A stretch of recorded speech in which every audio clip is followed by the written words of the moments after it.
तमन्ना रूठ जाई तोहरा राजा जी के दिलावा टूट जाई तोहरा राजा जी के दिलावा टूट जाई तोहरा पिया जी के दिलावा टूट जाई तोहरा राजा जी के दिलावा टूट जाई हमारा कहीं नहीं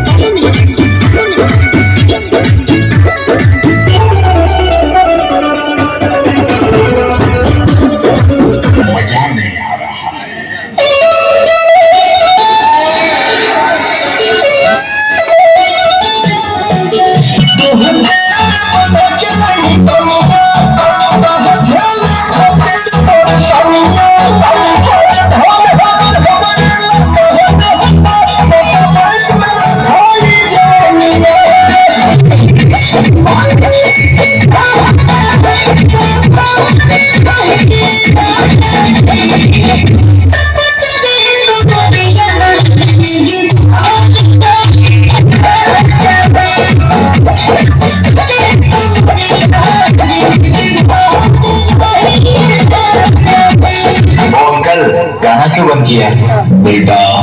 डांस करने का जो मजा ओरिजिनल सॉन्ग में है ना वो इसमें थोड़ा कम है। अच्छा ऐसा है तो बजा दिया।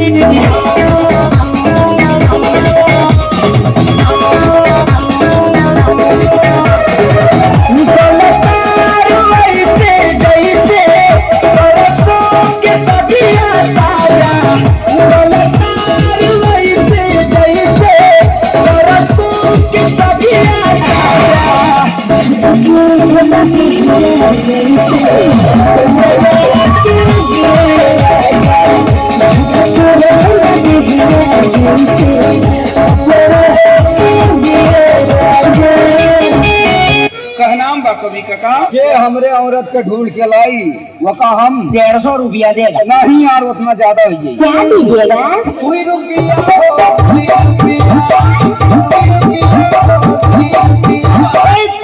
रुपया बड़ा तकलीफ में भी आता है पिया।